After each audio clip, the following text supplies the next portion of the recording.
দীর্ঘ 17 বছর আমরা গণতন্ত্রের জন্য আন্দোলন করেছি। 14 সাল থেকে 2024 সালের 7 জানুয়ারি পর্যন্ত যে সমস্ত নির্বাচন হয়েছে, ইউনিয়ন পরিষদ থেকে সংসদ পর্যন্ত, এই সমস্ত নির্বাচনে আপনারা কেউ ভোট দিতে পেরেছেন? কেউ ভোট দিতে পারে নাই।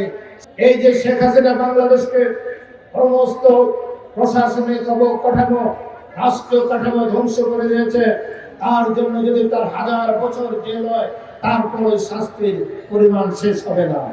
শেখ হাসিনাকে 31 দফা আমাদের 31 বার তাকে ফাঁসি দিতে হবে। বাংলাদেশকে লুণ্ঠন করার জন্য 27 লক্ষ কোটি টাকা এই বাংলাদেশ থেকে লুট করে তার পরিবার বিদেশে পাচার করেছে। মেগা প্রজেক্টের নামে যে প্রজেক্ট 5000 কোটি টাকা, সেটাকে 25000 কোটি টাকা নিয়ে আজকে দেশের মানুষকে ফকির করে দিয়ে গেছে। প্রতি বছর সুদ সহ আমাদের সরকারকে 1,84,000 কোটি টাকা পরিশোধ করতে হবে। সরকার যদি পরিশোধ না করতে পারে, দেশ দেউলিয়া হয়ে যাবে, আমাদের রপ্তানি বন্ধ হয়ে যাবে, বৈদেশিক সাহায্য বন্ধ হয়ে যাবে। সেই কারণে আমরা ভারতকে অনুরোধ করব, আপনি শেখ হাসিনাকে আশ্রয় প্রশ্রয় না দিয়ে বিশ্ব বিবেক জাতিসংঘ যেভাবে শেখ হাসিনার এই অপরাধের চিত্র তুলে ধরেছে সারা পৃথিবীর কাছে, কেবল 1.5 মাসে 1400 মানুষকে সে হত্যা করেছে, এর মধ্যে 128 জন শিশু বাচ্চা নিহত হয়েছে। ঠিক কিনা? এটা কে বলেছে? এটা জাতিসংঘ বলেছে, আমরা বলি নাই। 2 বছর তারেক রহমান সমস্ত বিরোধী দলের 42টি রাজনৈতিক দলের সাথে আলাপ আলোচনা করে এবং খালেদা জিয়ার 27 দফা এবং অন্যান্য বেগম শহীদ জিয়া রহমানের 19 দফা এবং অন্যান্য রাজনৈতিক দলের দফাগুলোকে একত্রিত করে বাংলাদেশের রাষ্ট্রীয় কাঠামো মেরামত, রাষ্ট্র সংস্কার, আগামী দিনের বাংলাদেশ 31 দফা উনি প্রণয়ন করেছেন জাতির সামনে। উনি এটা বলেছেন, এর বাইরে যদি কোনো দফা থাকে, কারো যদি কোনো প্রস্তাব থাকে, জাতি গ্রহণ করবে, সেটা যদি জাতির জন্য প্রযোজ্য হয়। আমি মনে করি এর বাইরে কোনো প্রস্তাব বাংলাদেশে আজ পর্যন্ত উপস্থাপন করতে পারবে না। তাই ন্যূনতম সংস্কার দিয়ে আপনারা নির্বাচনের রোড ম্যাপ তৈরি করেন, প্রস্তুত করেন।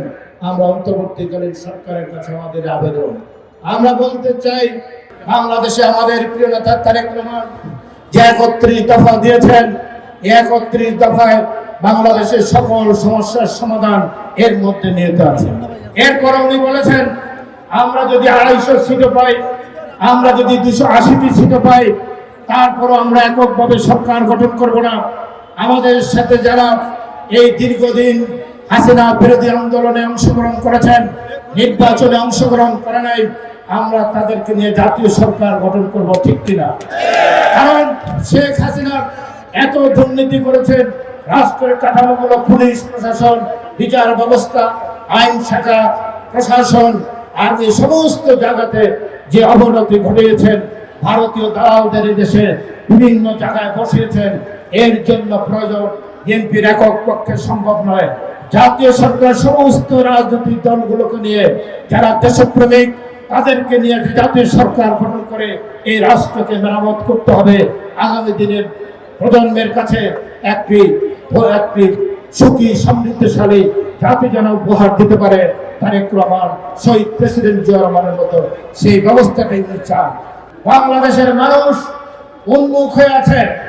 আগামী দিনে আপনারা সবাই মিলে ধানের শীষকে ভোট দিয়ে তারেক রহমানের নেতৃত্বে বাংলাদেশে নতুন সরকার গঠিত হবে ইনশাআল্লাহ। আপনারা সবাইকে ধন্যবাদ জানিয়ে আমি আমার বক্তব্য এখানে শেষ করছি।